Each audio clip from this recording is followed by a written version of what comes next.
What is going on, everybody? Happy Sunday. Welcome back to NFL Turf Talk here on DSM Media. Today's show, we are going to be breaking down the Week 3 slate, games of the week. What are our best bets heading into today's slate, Scotty? Thursday Night Football review. Is it time for a quarterback change in Pittsburgh? That and much, much more when we are back in 30 seconds. One-on-one. Clement flares out to the right. Caught over the middle. It's into. He's at the 45. Are you kidding? He's going to go. Brady gets hit. The ball is out. And Philadelphia has it.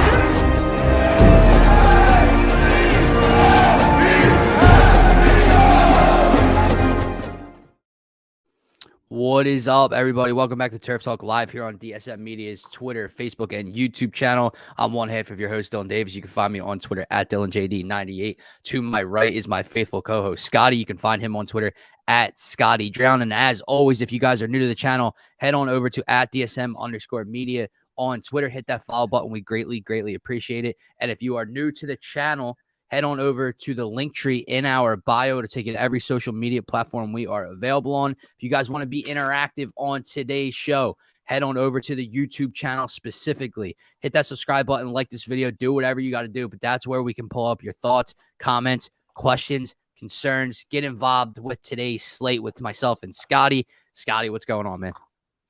Hey, what's good, man? What's good? We are in week 3. I'm ready to get into it, but just having a real chill weekend so far, getting the house together. And just been waiting for Sunday. That's what it feels like every weekend. We get to Thursday and then, I'm just drained until we get to Sunday. But we're here. I woke up quite early this morning because I'm just excited as always for a full NFL slate. And I do believe today's slate is much, much better than last week's.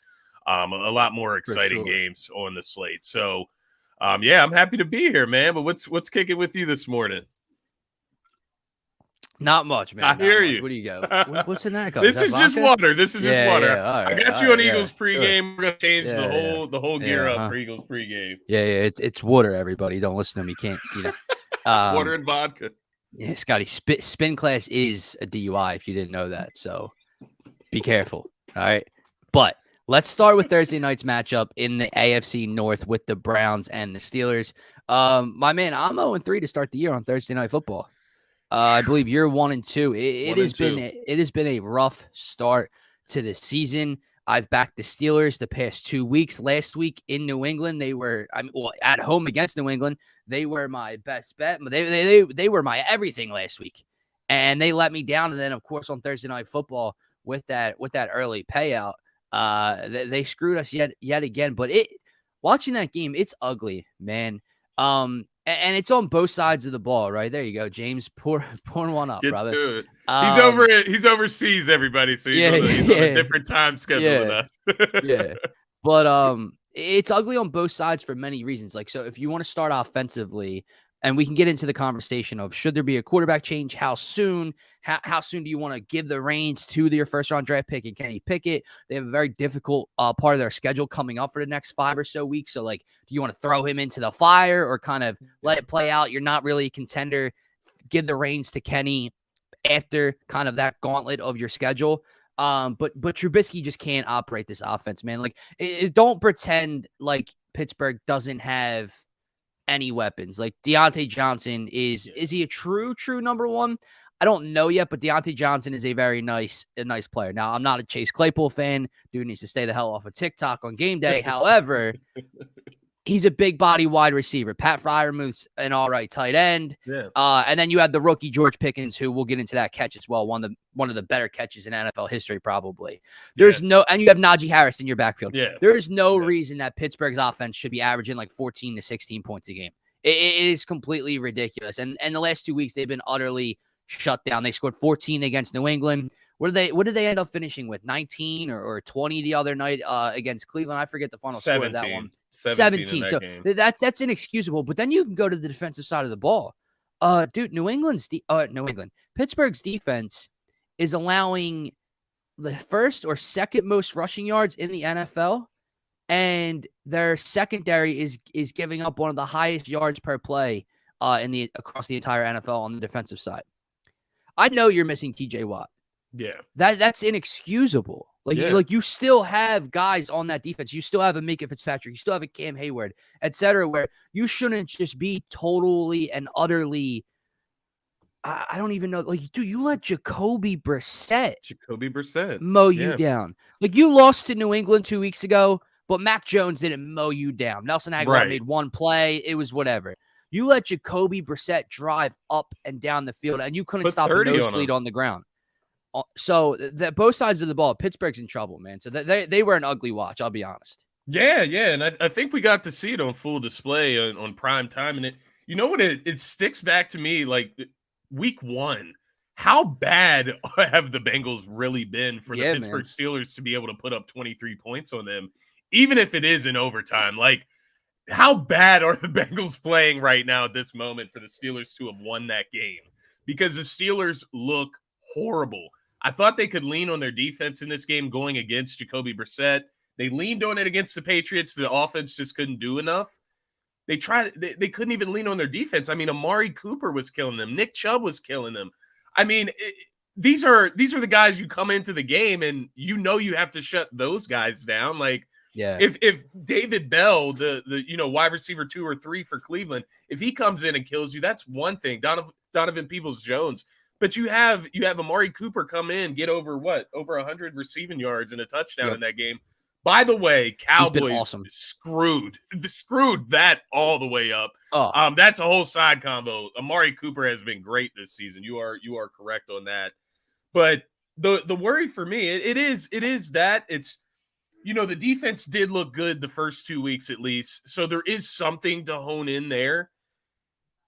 If Mitchell Trubisky, I guess I'd put it this way. I get, because once you go away from Mitchell Trubisky, you can't go back.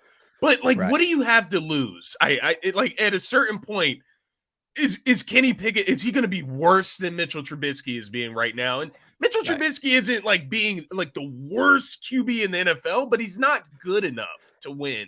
You are not going to win because of Mitchell Trubisky. Exactly. You're just not. You're not. So here's the thing. If you were, that would be the game, right? Jacoby Brissett. Here's the problem with Pittsburgh's system right now. You are not going to win because of Mitchell Trubisky, and your roster is not talented enough to win in spite of Mitchell Trubisky. Yeah. If that makes sense. Yeah. So you're kind of in this no man's land with him. And again, dude, forget the Browns with Jacoby Brissett. It's a division rival. It's a short week. It's on the road. Still a really good roster. I'll let you go with that one. The New England game at your home opener, inexcusable. It makes zero sense what's going on with this team. And Mike Tomlin's too good of a head coach for this offense to stay the way it is. Like I said, the only reason you maybe don't go to Kenny Pickett yet is what the schedule looks like coming up. I saw it the other day, dude. It's brutal for the next 5, 6, or 7 weeks. So I get your point. You don't really have anything to lose, but you also don't want to throw this young rookie QB who's supposed to be the future of your franchise into the fire with this support cast and defense. And if, God forbid, Pittsburgh goes 0-4 in his first 4 starts and he doesn't look much better in the offense, I mean, you're going to have a fire on your hands in Pittsburgh. Not in the long term, but just in terms of that fan base and the overreaction on what Kenny Pickett is. And so it's weird, man. If they lose to the Jets next week, which is the last easy game, quote unquote easy game, because there is no easy game for Pittsburgh right now. The Jets, if they lose that game, it's going to be really hard to keep Mitchell Trubisky at quarterback. But also, I get your point, because after that, it's Bills, Bucks, Dolphins, Eagles, Saints, Bengals. I mean, there's no let up there in those weeks. And you don't want to throw your rookie quarterback out there especially, my God, against the Bucks. That's the last thing you want to do. No, 100%. But one more thing on this game. You brought it up pre-show. The George Pickens catch. Yeah. So I'll ask you straight up. Does it rank higher? Higher than OBJ? Me and my boys were having an argument in a group chat just yesterday about this. I'm leaning OBJ, man. I'm still leaning OBJ. I thought George Pickens, it was a great catch, and it is a conversation. It's arguable. But OBJ, the 3 fingers, man. That's what or was it It was it was something like that. And there was also a lot less sideline to work with. Yeah, you're So like come falling, down like I don't know. It's tough. My boy, his argument for George Pickens was that he had the defender like on his back as he was going away. So I get that difficulty there as well. But I don't know. What I will say definitively, OBJ's catch is the sexiest catch of all time. Like that, it's beautiful, if nothing less. Maybe George Pickens was more difficult. I would still lean OBJ though. Yeah, no, I agree with you. And like I said, I think it comes down to the fact that now hold on, listen. If we're even having this conversation, it was a hell of a catch by George Pickens. Yeah, I don't mean to diss it at all. But like I said, the room OBJ had to come down inbounds was let's say here, and Pickens was able to land basically his entire body in green grass. Yeah, right where OBJ was a lot tighter towards the boundary, and had I feel like OBJ's hand is out of bounds like while he's landing on his back, but he keeps his arm up, so it's not like obviously out of bounds. Right, and this one he landed basically straight on the side view. If you saw that snapshot on Twitter, the side view of him full extending is ridiculous. It's crazy. Like he's got talent, man. He's got talent. Right. That's so reason. Here's the funny part, man. He comes out earlier in the week and says he's open 90% of the time. He needs the ball. Trubisky says earlier in the week, I got to get him the ball more. He makes that catch. I think he had 2 catches. Yeah, I know. What are we doing? What are we doing here? He goes up and makes that catch, and he just doesn't get the ball. And is that on Trubisky? Is that on the OC and the play calling, where you're just not designing anything strictly for him? But it was really ugly to watch. I don't want to spend too much time on it. But to me, it was more anti-Pittsburgh, negative Pittsburgh than it was positive Cleveland. 100%. Now, don't get me wrong. 100%. Cleveland starts off 2-1 under Jacoby Brissett. Amari Cooper has looked great. All those people that slept on Nick Chubb all offseason and had him ranked like the 16th best fantasy football running back. What went through your brains? Whatever went through your brains to have him below some of the guys you had on your rankings? He's arguably the best in the league. He's arguably the best runner in the league. Literally. Oh yeah, and then but like fantasy wise, dude, he's averaging like 100 yards and he scored like 5 touchdowns already this year through 3 weeks. Like, literally. But people had. I forget the list, but the AJ Dillon, a backup running back, essentially was ahead of him on lists. Like seriously, like what are we doing here? But Breece Hall, come on, man, put some respect on Chubb, man, for real. But all right, let's get into today's slate, man. And sometimes we drag this on, so we'll try to not bore everybody to sleep with how long we get through these. But man, I'm looking. Let's start the 1 o'clock football. That's all. Oh yeah, let's start this 1 o'clock slate. And let's talk games that pop out to you, but also maybe games under the radar, but maybe mean something to both sides or one side, right? So my first glance on this list has to go to Miami and Buffalo. Like that to me could possibly be the game of the week. It's got a lot of firepower. It's in Miami. However, that line has continued to drop all week, and in large part due to injury for the Buffalo Bills on the defensive side of the ball. Obviously, still without CB1 and Tre'Davious White. Micah Hyde hits the IR. Jordan Poyer's now out. Ed Oliver remains out. They are banged up on the defensive side of the ball, and now you might have. Do they have 2 rookies starting on the outside today? At corner, yeah, I think so. 2 rookies I'll have to look tasked with the assignment of Tyreek Hill and Jalen Waddle. Now, I'm pretty sure we saw that movie last week with a young defensive core in Baltimore with all those injuries they had in the secondary last week. So, listen, here's my opening statement on this week's slate and this game specifically. I know Buffalo is number 1 in my power rankings. I know they're the team to beat at the moment. This is not as easy as a game as some people are looking at. Yeah. Like 100%. Yeah, like I'm with you. You look at the weapons. Oh, there we go. James, we'll talk your ear off then, brother. See you for the next hour. He's crying twins. But yeah, man, I think this game has dropped to about 4 or 4.5. Yeah, I think it started at like 7 or 6.5. How banged up they are now. Now I really have no worry that Josh Allen and this offense won't be able to move the ball. They've been as unstoppable can be this year so far. But offensively, like I just watched Lamar put up one of the best games a quarterback can have last week. And I watched these weapons and this firepower for Miami have an answer every time. And like that. Yeah. And another thing people are underestimating is that new head coach who exploited mismatches last week, who spreads defenses out and looks for gets one-on-ones in any area that he likes and gets guys open. Yeah. That's something to look for this week. Yeah. Can Mike McDaniels design and scheme for Tyreek Hill, for Jalen Waddle, for these fast running backs, for Mike Gesicki against this young defensive back core for Buffalo? Like, dude, and then you have 2 rookie corners and 2 backup safeties today against this offense. It's also a big day for Tua. Can you continue that?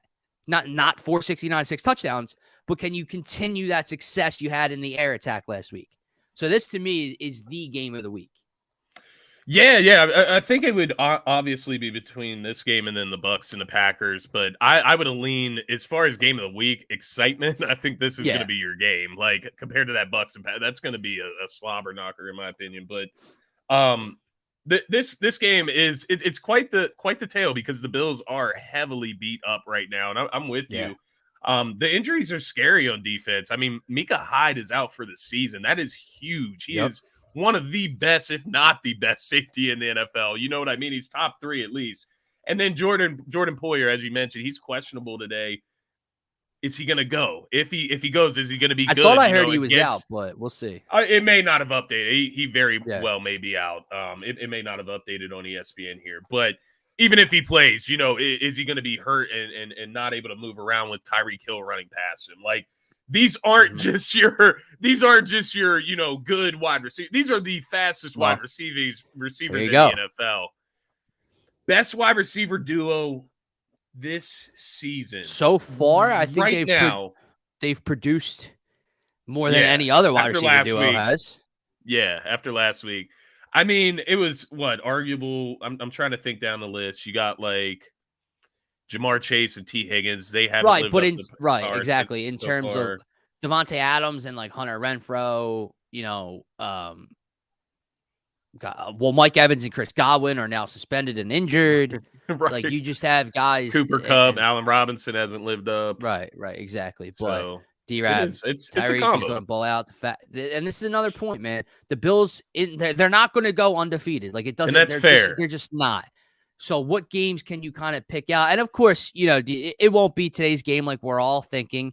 It'll be a game against New England somehow in Foxborough that they lose, where like it'll be something like that. But I do agree, it's definitely a game that sticks out on their schedule with these injuries that could be a loss. Yeah, and I think that's where I would leave my stance on the game. Like, until the Dolphins go out and beat the Bills, I'm picking the Bills in this game. Like, okay. I get it. I get the injuries. I get, Tua, what he did last week, but it is just still not enough for me to go out and say the Dolphins are going to beat the Bills today. Yeah. I still think that, and I'm not saying that you are either. I'm just saying, just from my perspective. Can I tell you something? Here, at first I was going to pick Miami to cover, but as that line moves, I'm not sure about that. Yeah. Can I tell you something? It's good. I'm picking the Dolphins. I'm picking Miami. We haven't given our pigskin picks yet, but from what I'm looking at here, this may be my upset of the week right here. Okay. We'll see. But it just spells right. And listen, this is not to say that if Miami wins this game, they start 3-0, and my God, they just beat the Ravens and the Bills now, that Miami's going to go on some sort of tear, because this Miami team is going to be so up and down to me, where they'll win a game like this week, and then they'll drop a game the following week they shouldn't drop. But there's too many injuries to ignore. And Josh Allen and this offense will probably score 30 plus. I honestly think that Miami can score over 35 today. I don't know how you have any answer for that speed. We'll see, man. I don't see a reasonable. I think Sean McDermott's too good for that. I think All right. Sean McDermott's way too good for that, man, to just go out there and just get blown by. I get their young Can I tell you corners, something? but it is Can I tell you about something? scheme. You can't have your guys blowing coverages and letting them run down the field, even if you just keep everything in front of you. But wouldn't you say that you think Mike Tomlin's too good to get blown by?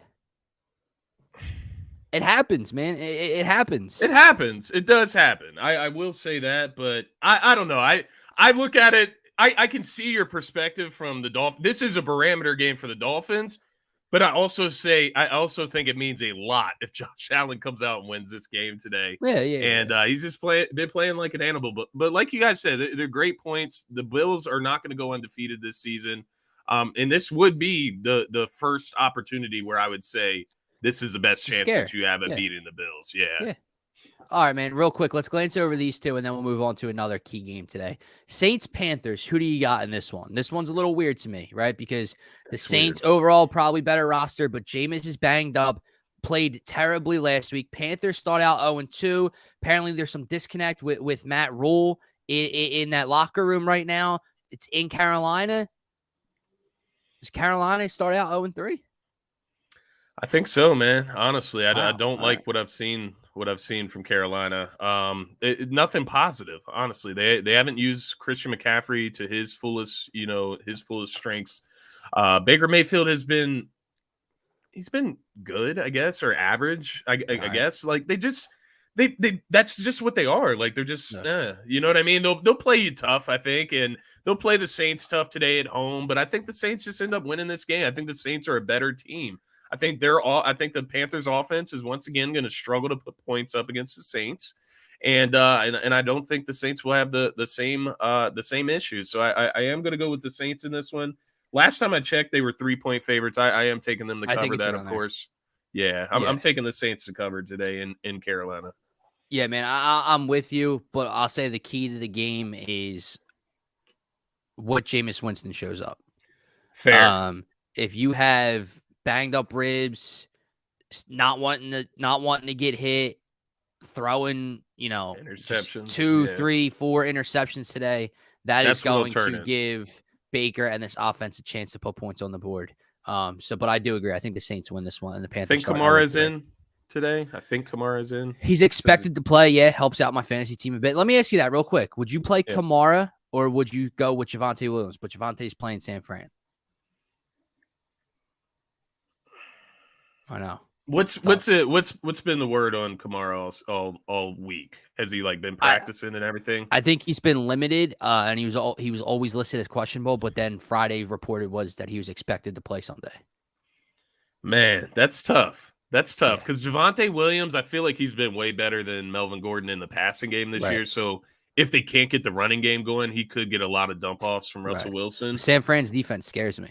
It is scary, though. I would say that. If Kamara plays, I would probably lean Kamara just to be safe. Yeah. All right. Another slobber knocker here. The Houston Texans in Chicago to take on Justin Fields and the Bears. I'm going with the Bears in this one, man. I think the spread's 3. This to me, you know me, I'm not a Justin Fields guy just yet. I'm not. I hate what the Bears have put around them.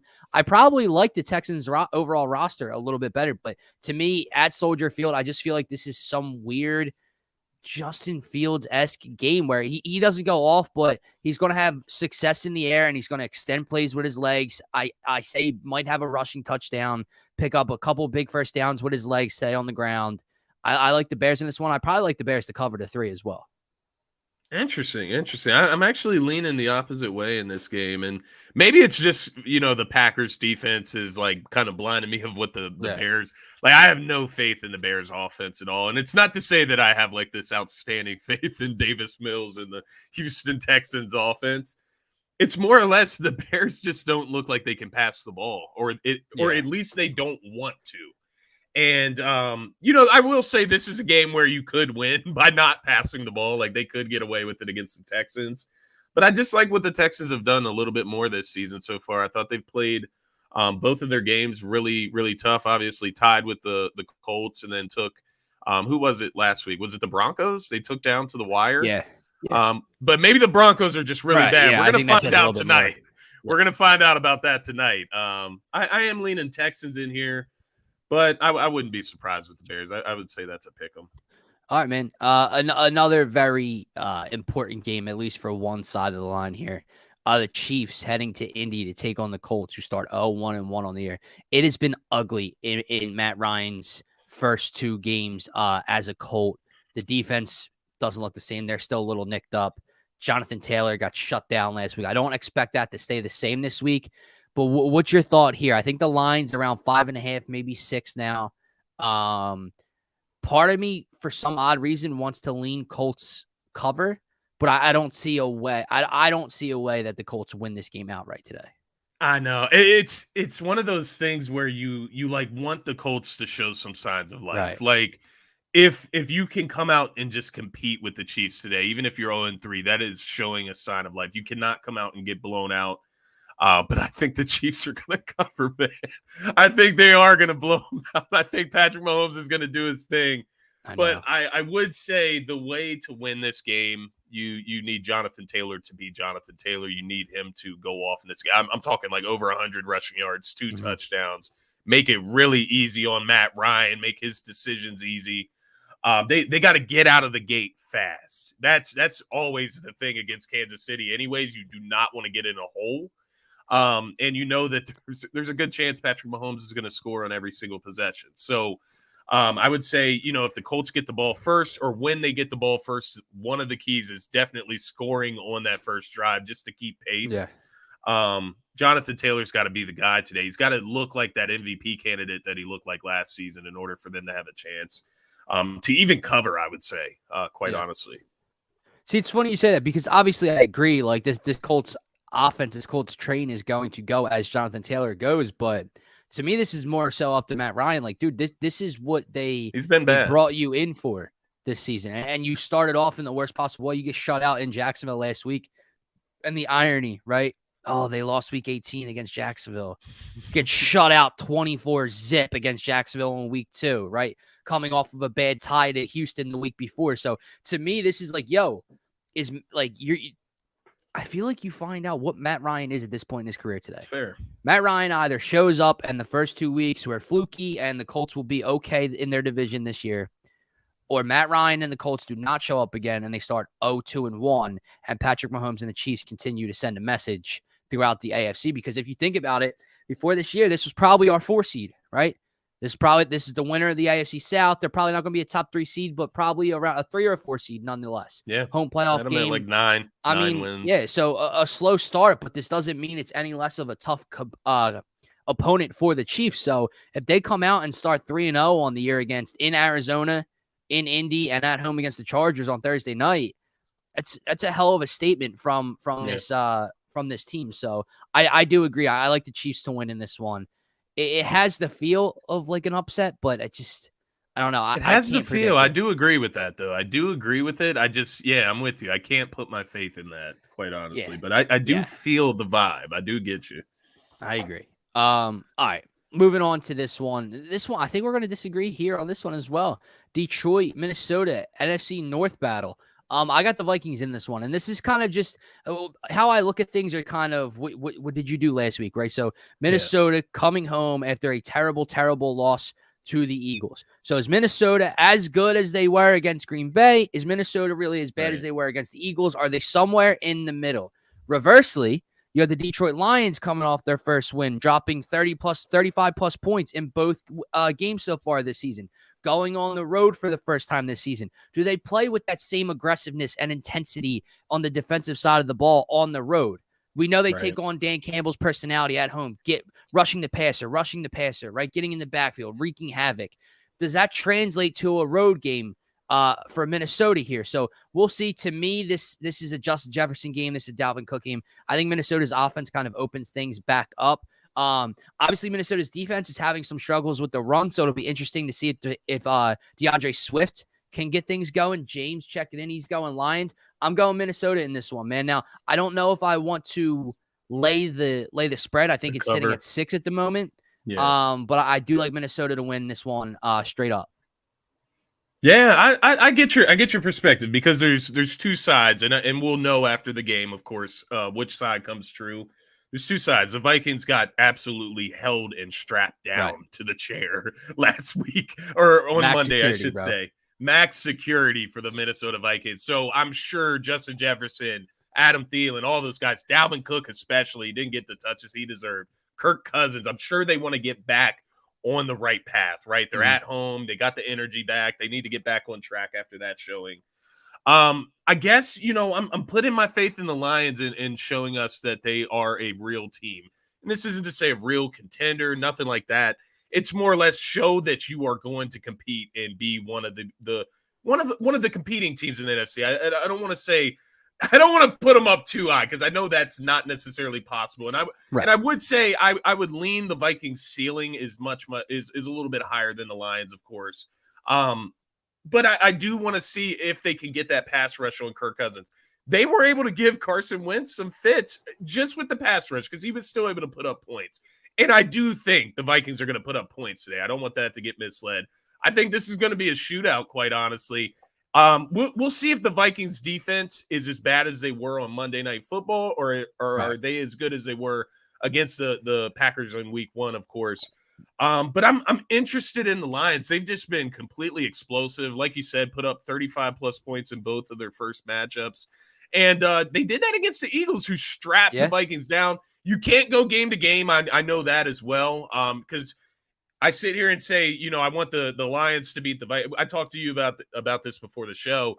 I want the Lions to beat the Vikings just to make the Lions win better. But then it unvalidates the Vikings win. So, I mean, either way, it's not like that for me. I'm just kind of leaning on the Lions' offensive talent, and kind of the flaws that the Vikings defense has shown so far. But I am picking this as my upset. I am going out on a reach here, I would say. Saying that I agree. I get with the comments. Well, they're back and forth. We got 2 Lions. We got 1 Vikings. I'm going Vikings. You're going Lions. So almost split down the middle. This game got the most response out of people. So I think people are kind of buying into what the Lions have put out the first 2 weeks.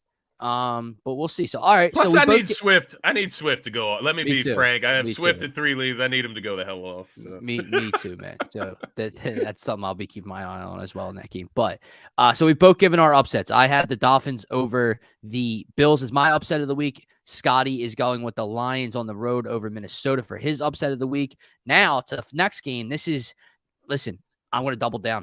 I'm going to put my money where my mouth is. I gave everyone an L last week. I told you it was my upset, but it was my lock. It was my best bet. I gave you the Steelers, and they let me down.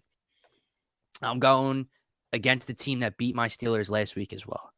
My everything, my lock of the week, my best bet of the week is the Baltimore Ravens -2.5 in Foxborough over New England. I know it's Bill Belichick. I know it's their home opener. I know if anybody can scheme for Lamar Jackson in this offense and can somewhat slow them down, it is going to be Bill. I'm never going to underestimate him.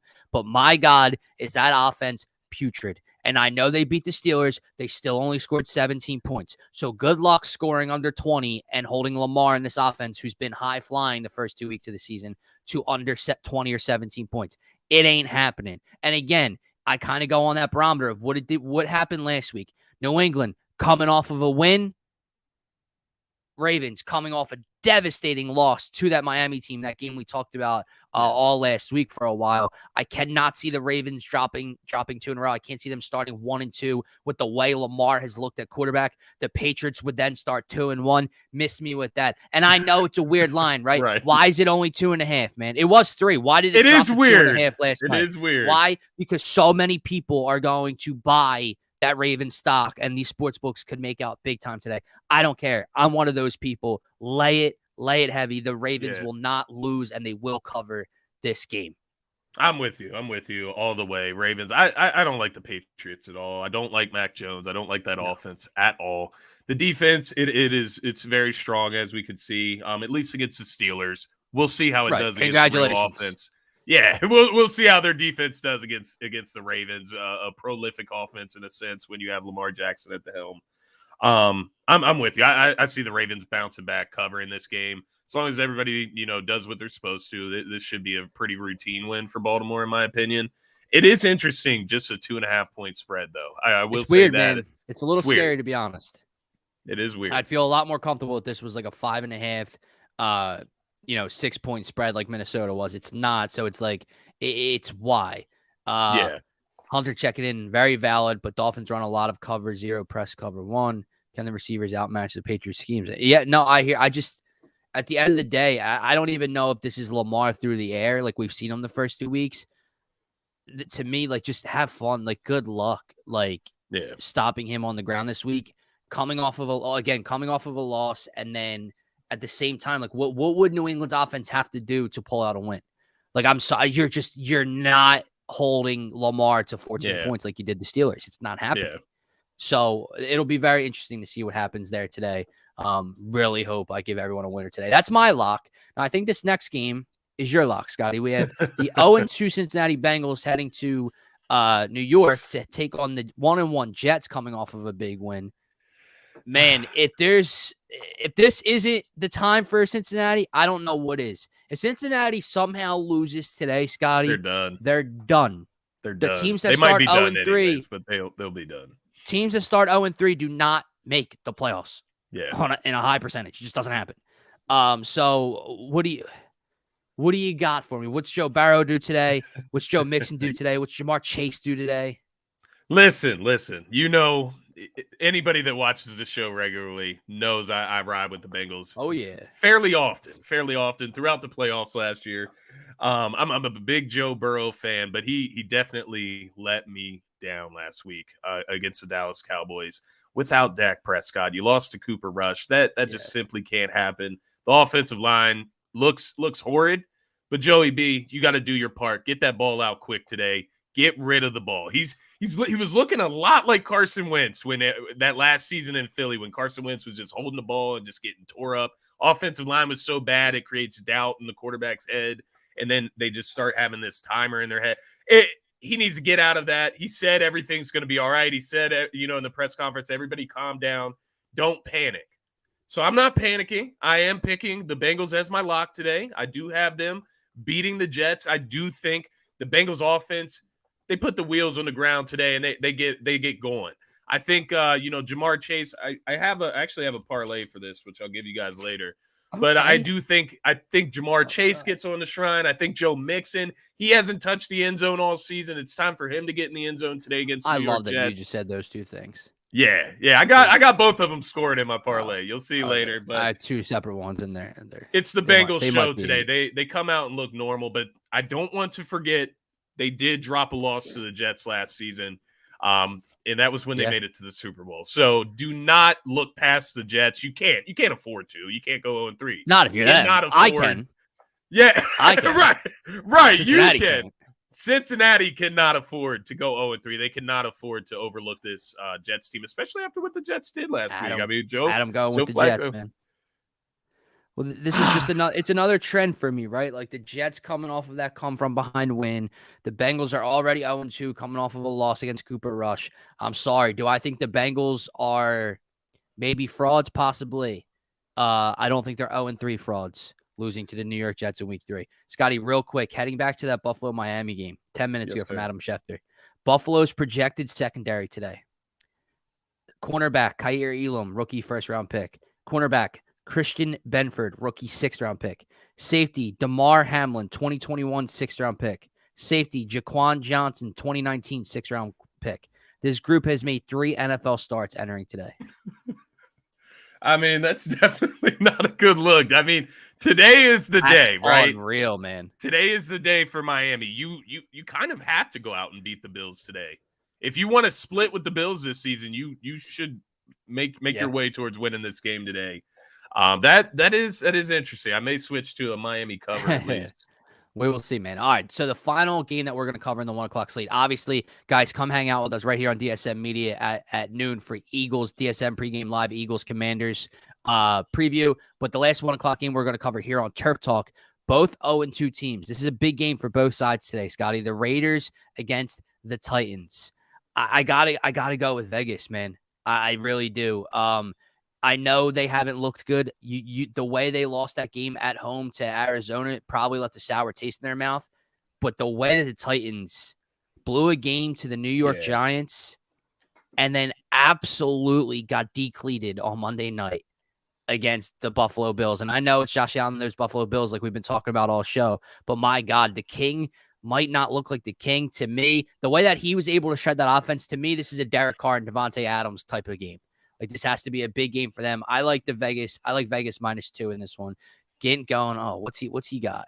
Juwan Johnson, Mike Gesicki, CJ Uzomah, TD parlay. Thank me when you're. I mean, damn. Now I might have to put that in.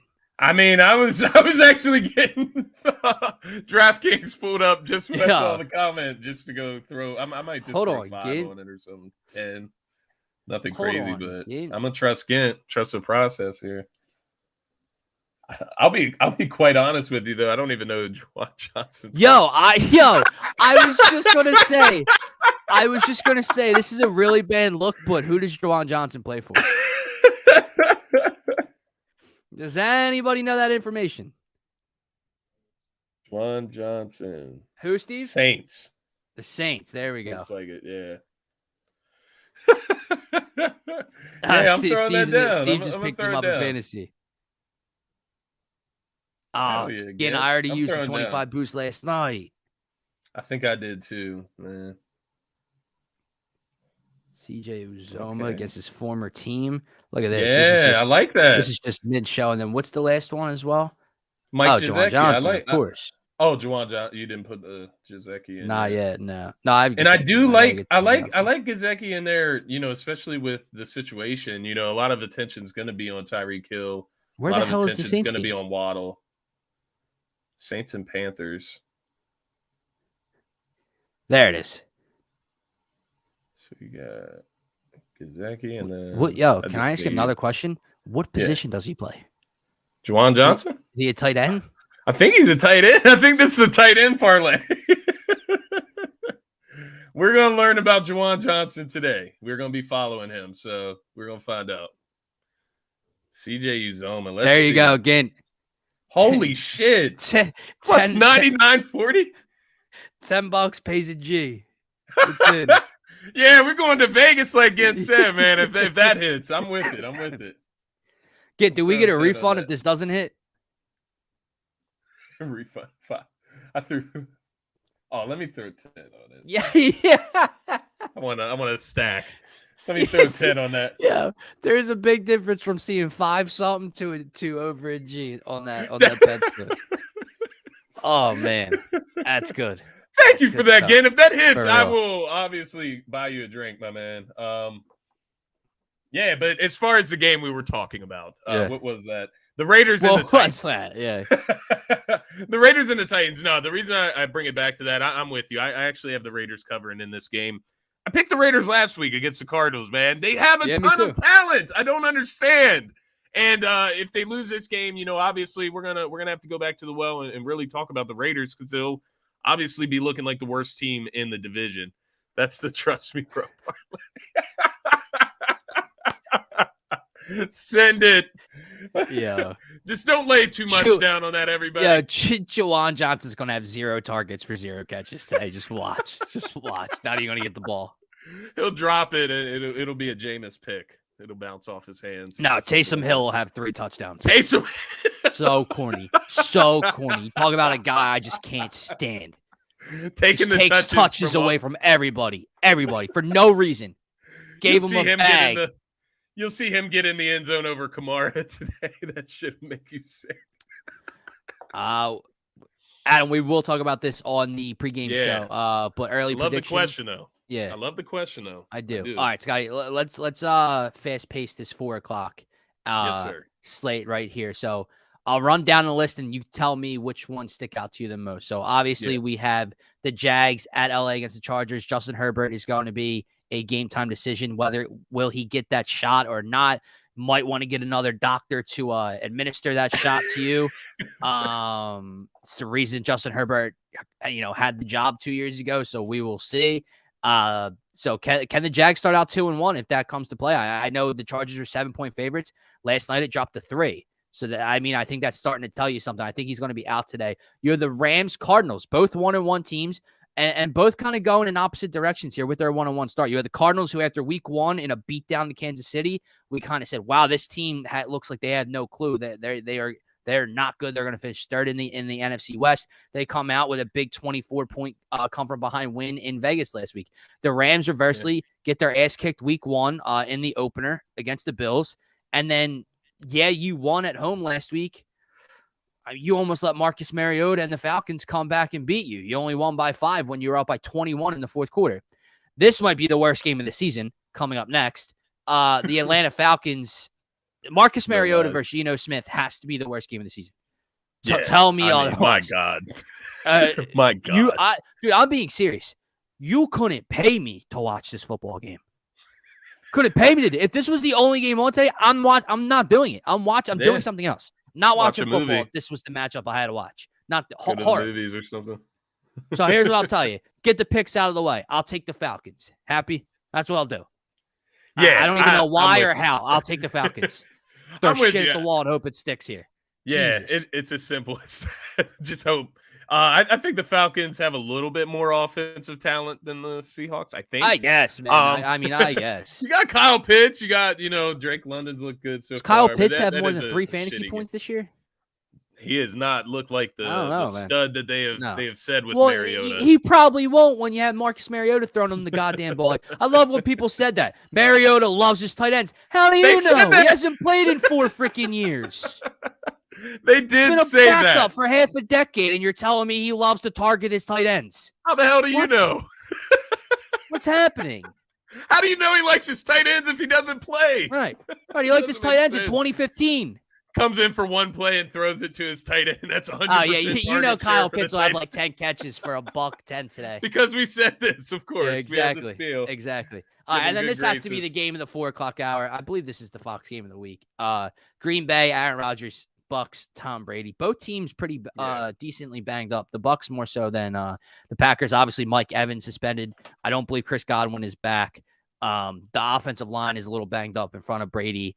So that, the Bucks are at home, and as bad as Green Bay looked week 1, and I know Rodgers has a lot to figure out with those receivers, I kind of want to lean Green Bay in this one. I just don't see Brashard Perryman and Cole Beasley, who got activated yesterday, and Miss Scotty Miller. No offense to Scotty's out there. I don't see how the offense is going to be able to put up points against Green Bay. Then again, I learned a long time ago to never doubt Tom Brady, but I don't know, man. They haven't looked crisp at all through the first 2 weeks of this year. This is their first real test this week. So it's a big storyline on either side of the ball. What is Tampa Bay? What is Tom right now? And then reversely, can Rodgers and these young weapons start to put it together? Yeah, no, it is interesting. That game particularly, obviously, I talked about that. That was up in the combo for game of the week between that and the Buffalo and Miami game. I am leaning Bucks in this one. I guess I trust the Bucks defense a little bit more than the Packers, and I also trust Tom Brady a little bit more than Aaron Rodgers, quite honestly. Yeah. It is a pick'em game, though. I will say that with it being in Tampa Bay, all the injuries, it does give you worries. But like you said, if there is anybody that can deal with it, it would be Aaron Rodgers and Tom Brady, right? Dealing with no weapons. Which running game gets going, right? Yeah, man. Can Aaron Jones, can AJ Dillon get going? Can Leonard Fournette get going? I know he's questionable coming into that game, but it looks like he's going to play. I feel like the Bucks have a better chance of getting the running game going as well, just because the Bucks defense is just, you're not going to be able to run the football against the Bucks, in my opinion. I mean, we've seen it firsthand. We had the number 1 rushing offense in the NFL, and mind you, we didn't have a great passing offense last season, but it's continued on into this season. They have just a great front 7. They contain the run. There is no run game existing against the Bucks when you play them. I'm leaning Bucks in this game, but you are, it's a pick 'em for a reason. They're 1-point favorites at home, which is basically an underdog. So, all right, man. Tell me who you like in this Rams Cardinals matchup, and then tell me who you like in Sunday Night Football, Niners Broncos. So just to tag back on the Jags and Chargers, I think that's interesting if Justin Herbert doesn't play and Keenan Allen doesn't play. I think the Jags win. Yeah, man. I didn't want to say it, but you reassured me there. I think if Herbert doesn't play, I think the Jags have a really good chance of winning that game. Rams and Cardinals. It's an interesting game just because the Cardinals. Can you make some noise? Like, can you come out here and beat the Rams at home? Right? It's your first home game of the season, or no? I think they played the Chiefs at home, but can they get their first home win of the season? I don't think so. I think the Rams come out cover. I think it was a 3.5 point spread. I'm taking the Rams in that one. 49ers and Broncos. This one was tough for me. Yeah, it's tough. I want the Broncos to win just because I don't know. For some reason, I want the Broncos to be a good team. I want the Raiders to be a good team. I want that division to be what it's supposed to be. It validates preseason talk. So, but they're not living up to it, quite frankly. The Raiders nor not the Broncos, and the Broncos have looked like complete shit. And you're talking about a 49ers defense that has not given up a step. They're still a great defense, right? They dropped that game to Chicago in week 1. Which was just a weird game in the rain. We see that now, but I'm gonna go with the 49ers in this game. You go on the road against Denver. It would be a great statement game for the Denver Broncos to really say, like, hey, we're getting better each week at least, right? Yep. I don't see it. I think Jimmy G comes out, gives the 49ers a different element of offense. It's crazy, right? How we can revert back to Jimmy G giving a different element of offense. But Trey Lance just did not show the passing game. He did not show it. I don't know if he has it or not. He did not show it while he played. And mind you, he didn't get to play for that long. But Jimmy G, he comes in, you know what you get with him, and that's a functional passing game. It's simple, I agree, and I think it allows Debo to kind of get involved more in the running attack well. I don't you know my thoughts. Listen, it sucks the way that Trey Lance's season came to an end so early. And no, a week in 2 drives or a week in 1 drive does not define what he is, especially in the bad weather in Chicago. I'm more comfortable betting or favoring the Niners with Jimmy G. I really am, especially in regular season. In terms of that game tonight, Denver Broncos, Nathaniel Hackett, Russell Wilson have not shown me a shred of evidence that they should be favored in this game. I don't believe they are. I believe it might be a pick 'em or they're slight underdogs. I'm not sure, but I like the Niners. It's at home. Like you said, Jimmy G, they have that familiarity with them. Debo, I don't know if George Kittle is playing. I did see, I saw a tweet about this. I didn't read too much into it. But the locker room apparently is more confident with Jimmy G back there, which is crazy, right? You would have thought it went the other way. But Scotty, before we wrap this show up here in a minute, give me your parlay. Obviously, we'll keep the Eagles bets or Eagles parlays for the pregame show at noon here. But give me your parlay of the day. Obviously, we both just put in Gint's Trust Me Bro parlay, but give me your parlay for the day. Yeah, my parlay for the day. My parlay of the day. I got quite a few, but I'll give you this one as the one. It's plus 525. I'm going with Bengals money line. It's the Bengals Jets game. I'm going with Chase TD, Mixon TD, Chase 59.5 plus receiving yards. I think he's going to get that in probably one play today. And then Elijah Moore, 35 plus receiving yards, pays out plus 525. I think the Bengals can. I think they can take care of that. I hope so. And I just look at it. The Bengals. Not only do they need to come out and beat the Jets today, but they need to come out and use the weapons that we've been talking about all offseason. They need to make a point, get Joe Mixon in the end zone, get Chase in the end zone, and show us that everything may end up being all right in Cincy. I like it, man. So here's one. I have a 6-point teaser. It's plus 400. I know the one game you're not going to like because you did take the Lions, but so I have the Browns. I have the Bears instead of -3. They are +3. I have the Raiders instead of -2. They're +4. I brought the Bengals down to even, so it's a money line bet. Brought the Vikings down to even, so it's a money line bet, and the Ravens from -2.5 to +3.5, plus 400. I don't mind that. that. Just regarding even the Lions game in general, I went with a plus 675 in that game. I just went Lions plus 6.5, so just to stay within the spread. Swift TD, obviously, I'm leaning heavy Swift in this game. You go. 30 plus rushing yards. He scares you, man, because they take his ass out the goal line. It pisses me off. They do, man. They do. And this is really it's an all or nothing thing because Swift is going to have to score in like a 40-yard touchdown in order to get the touchdown. Right. But nonetheless, Swift TD, 30 plus rushing yards. He can do that in one play. 10 plus receiving yards. He can do that in one play. J-Jet, TD, I think they get him back in. They need to get him involved. He looked awful last week. And then Jared Goff, over 199.5 passing yards. I do have Kirk Cousins bounce back game over 224.5 passing yards. I like it, man. I like it. Well, guys, that is going to wrap up this Sunday edition of NFL Turf Talk. Come hang out with myself, Scotty, and whoever else from DSM is joining us on the Eagles pregame show at noon right here on DSM Media's Facebook, YouTube, and Twitter channel. Again, if you're new to the channel, follow us on Twitter at DSM_media. Check us out on YouTube. Hit that subscribe button, like this video, whatever you got to do. We greatly, greatly appreciate it. You can find myself on Twitter at DylanJD98. My faithful co-host Scotty on Twitter at Scotty Drown. Enjoy the rest of your Sunday, and go Birds. Go Birds. And one-on-one. Love it.